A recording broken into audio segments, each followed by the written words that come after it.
السلام علیکم ورحمۃ اللہ وبرکاتہ۔ بولتے الفاظ کے دوستو، آج کی ویڈیو میں جو تحریر ہواؤں کے دوش پر آپ کی سماعتوں کی نظر کرنے جا رہا ہوں، کچھ دنوں پہلے مجھے لاہور سے موصول ہوئی ہے۔ رمیسہ نامی لڑکی نے جو تحریر مجھے لکھ بھیجی ہے، آپ تمام دوستوں کی سماعتوں کی نظر کرتا ہوں۔ وہ کہتی ہیں، سر میں شادی شدہ ہوں اور میرے 2 بچے ہیں۔ شوہر سے کسی بات پر ناراضگی ہو گئی اور میں اپنے والدین کے گھر رہنے کے لیے آ گئی، تو میرے شوہر نے مجھے واپس لے جانے سے انکار کر دیا۔ اب میں اپنے 2 بچوں کے ساتھ کئی ماہ سے اپنے والدین کے گھر پہ رہتی ہوں۔ کچھ ماہ پہلے شاپنگ کے لیے جانا تھا تو میں نے کریم ٹیکسی منگوا لی۔ کریم کا ڈرائیور ایک نوجوان لڑکا تھا۔ میں گاڑی میں بیٹھ گئی اور موبائل استعمال کرنے لگی۔ اتنے میں مجھے کار کے ڈرائیور نے میرے اچھے موبائل اور اچھے کپڑوں سے بھانپ کر مجھ سے بات کرتے ہوئے کہا، اگر میں آپ سے ایک بات پوچھوں، آپ برا تو نہیں منائیں گی؟ میں نے نارمل انداز میں کہا، جی پوچھیں، مجھے کوئی مسئلہ نہیں۔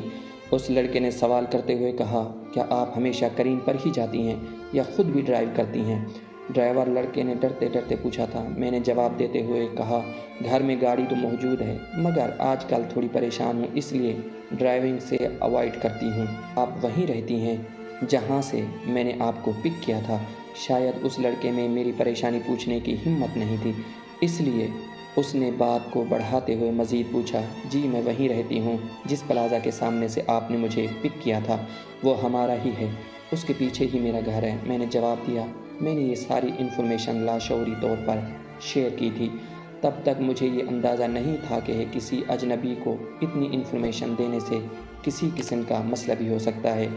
پلازا والی بات سن کر اس لڑکے کی آنکھیں چمک اٹھیں۔ وہ ساری دکانیں اور اوپر کے فلیٹس بھی آپ ہی کے ہوں گے؟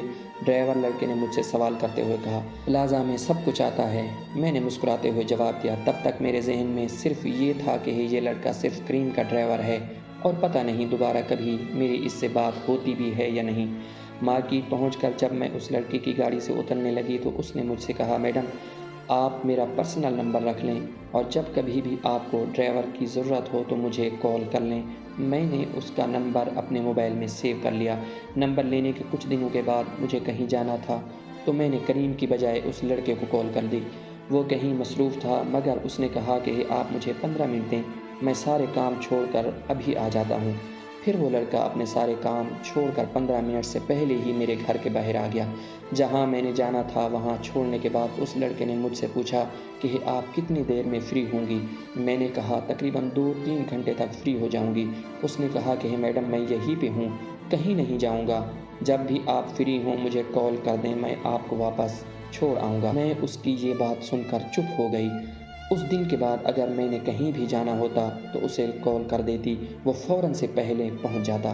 روز روز ایک ساتھ آنے جانے کی وجہ سے وہ مجھ سے کافی حد تک گھل مل گیا۔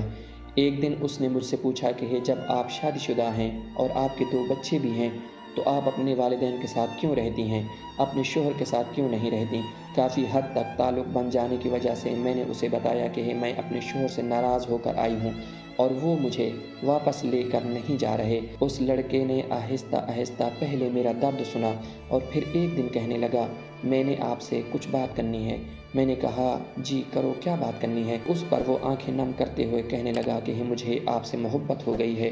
وہ شخص کتنا بد نصیب ہے جو اپنے بچوں کو باپ کا پیار نہیں دے رہا۔ میں کوئی ایسا ویسا لڑکا نہیں ہوں، میں آپ سے شادی کرنا چاہتا ہوں۔ شادی کر کے میں آپ کا اور آپ کے بچوں کا سہارا بننا چاہتا ہوں۔ رمیسہ نے مزید بتایا کہ میں اس کی یہ بات سن کر ڈر سی گئی۔ میں نے کہا کہ تم اپنی عمر دیکھو اور میری عمر دیکھو، تم مجھ سے پورے 5 سال چھوٹے ہو، ویسے بھی تمہارے گھر والے تمہاری شادی 2 بچوں کی ماں سے کیوں کریں گے؟ وہ مزید کہنے لگا کہ وہ میرے گھر والے ہیں، میں انہیں جیسے تیسے کر کے منا لوں گا، اگر وہ نہ بھی مانے تو بھی میں آپ سے شادی کر لوں گا، بس آپ اپنے شوہر سے طلاق لے کر مجھ سے شادی کر لیں، مجھے ایک موقع دیں، میں ساری عمر آپ کو دکھ نہیں دوں گا۔ میں نے اس کی بات سنی اور کہا، مجھے سوچنے کے لیے وقت چاہیے۔ رمیسہ لکھتی ہیں، آپ کو پتہ ہے کہ لڑکیوں کا دل کتنا کمزور ہوتا ہے، یہ لڑکوں کے آنسو کو دیکھ کر دھڑکنا بند کر دیتا ہے۔ میرے ساتھ بھی کچھ ایسا ہی ہوا، مگر چونکہ میں چپ رہی، اسے فوراً کوئی جواب نہ دیا، تو جب بھی وہ مجھ سے ملتا آنکھوں میں آنسو لے کر بڑی بڑی قسمیں اور وعدے کرتا۔ ایک دن تو اس نے حد ہی کر دی، میرے پاؤں پکڑ کر کہنے لگا، میں سچا ہوں، میرا یقین کریں۔ رمیسہ مزید بتاتی ہیں کہ میں کسی سے مشورہ لینا تو دور کی بات ہے، یہ مسئلہ کسی کو بتا بھی نہیں سکتی تھی۔ سوچ سوچ کر میرا ذہن سن ہو گیا تھا کہ اللہ جانے وہ لڑکا مجھ سے سچی محبت کرتا بھی ہے یا نہیں۔ کافی سوچنے کے بعد میں اس نتیجے پر نکلی کہ یہ سارے معاملات اپنی ماما سے میں ڈسکس کروں، کیونکہ میری ماں مجھ سے بہت فرینڈلی بات کرتی تھی۔ میں نے اپنی امی کو جب ساری کہانی سنائی تو ان کو بھی یقین نہیں آیا کہ اس معاشرے میں اس طرح کے بھی لوگ موجود ہیں۔ امی نے اپنی زندگی کے تجربے کی بنیاد پر مجھ سے یہ پوچھا کہ رمسی، کیا تمہیں اس لڑکے کی باتوں میں کوئی ایسی بات یا کوئی ایسی حرکت جو تمہارے دل کو بہت بری لگی ہو، تم نے کبھی محسوس کیا؟ تو میں نے امی کو بتاتے ہوئے کہا، ماما بس ایک بات جو مجھے بری لگتی ہے وہ آپ کو بتانا چاہتی ہوں۔ وہ یہ کہ وہ اکثر مجھ سے باتوں باتوں میں پوچھتا ہے کہ آپ لوگ صرف 2 بہن بھائی ہیں تو آپ کا اس جائیداد میں کتنا حصہ ہے، پلازا کے کرائے میں سے تمہیں کتنا حصہ ملتا ہے، شادی کے بعد ہم یہ کاروبار کر لیں گے وغیرہ وغیرہ۔ کیونکہ جو گاڑی میں کریم کے لیے چلاتا ہوں وہ کسی اور کی ہے۔ اس کی کچھ باتوں پر مجھے اس پر تھوڑا ڈاؤٹ تو ہوا، مگر میرا دل کیونکہ اس سے ملا ہوا ہے اس لیے مجھے صحیح سے سمجھ نہیں آتی۔ امی نے مجھے سوالیہ نظروں سے دیکھتے ہوئے مجھ سے سوال کیا کہ رمسی، تمہیں اس لڑکے میں کیا اچھا لگا؟ میں نے امی کو بڑے فخر سے بتاتے ہوئے جواب دیا، امی وہ باتیں بہت اچھی کرتا ہے۔ امی نے ساری گفتگو سننے کے بعد مجھ سے یہ کہنے لگیں، بیٹا رمیسا، اس نے پرپوز آپ کو نہیں کیا اور نہ ہی وہ آپ کا اور نہ ہی آپ کے بچوں کا سائبان بن پائے گا۔ بیٹا اس نے پرپوز آپ کی جائیداد، آپ کے پلازا اور آپ کی دکانوں کے کرائے کو کیا ہے۔ پہلے تو مجھے امی کی بات پہ حیرت بھی ہوئی اور غصہ بھی بہت آیا۔ میں نے امی سے کہا کہ وہ میرے پیروں میں سر رکھ کر روتا اور گڑ گڑاتا ہے، تو امی نے شفقت بھرے انداز میں مجھے سمجھاتے ہوئے کہا، بیٹا وہ آپ کی جائیداد اور آپ کے پلازا کے لیے گڑ گڑاتا ہے، تم ایسا کرو کہ اپنی زندگی سے پلازا، دکانیں اور جائیداد کو الگ کر دو۔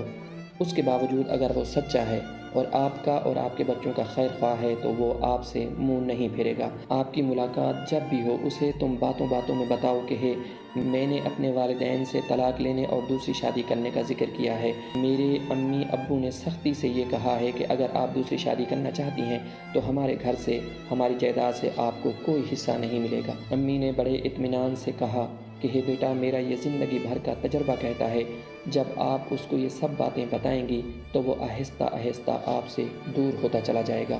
پہلے فون کرنا کم کرے گا اور پھر آہستہ آہستہ آپ سے بات تو دور، آپ جس راستے سے گزر رہی ہوں گی وہ راستہ تک چھوڑ دے گا۔ کچھ دنوں کے بعد ہماری ملاقات ہوئی۔ میں نے امی کی بات پہ عمل کرتے ہوئے اس کو ساری صورتحال سے آگاہ کر دیا۔ اس وقت تو اس نے بڑے جوش سے کہا کہ آپ کو کیا لگتا ہے کہ میں آپ کی دولت کو دیکھ کر شادی کر رہا ہوں؟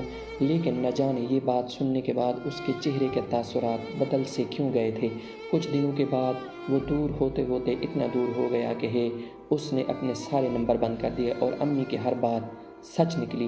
ایک دن اتفاق سے میں بچوں کی شاپنگ کرنے کے بعد پلازا سے باہر نکلی اور کریم کار بک کروائی تو وہی لڑکا مجھے پک کرنے آیا۔ میں گاڑی میں بیٹھ گئی اور اپنے موبائل میں گیم کھیلنے لگی اور جیسے کہ ہم دونوں اجنبی ہوں۔ اس لڑکے نے شرمندہ ہوتے ہوئے مجھے کہا کہ رمیسا جی، وہ میرے گھر والوں نے زبردستی میری منگنی میری کزن سے کر دی تھی، اور میں نے بغیر اس کی طرف توجہ دیے سر کو ہلا دیا جیسے کہ ہم دونوں پہلی بار ملے ہوں۔ میں نے سارا ماجرا امی کو بتایا تو امی نے کہا، بیٹا وہ آپ کا سہارا کیسے بن پاتا، کیونکہ اس کو تو اس گاڑی والے نے سہارا دیا ہوا تھا جس کی وہ گاڑی کریم میں چلا رہا تھا۔ میں دعوے کے ساتھ بولتی ہوں آج تم اس کو کہو کہ میرے ماں باپ مان گئے ہیں تو وہ سب کچھ چھوڑ چھاڑ کر آپ کے پیروں کے نیچے زندگی گزارنے کے لیے تیار ہو جائے گا جب تک کہ آپ کی ساری جائیداد بیچ کر کھا نہ جائے۔ حاضرین محفل، اگر آپ کے پاس دلوں کو چھو لینے والی کوئی کہانی، کوئی تحریر ہو تو پلیز ہمیں واٹس ایپ کیجیے۔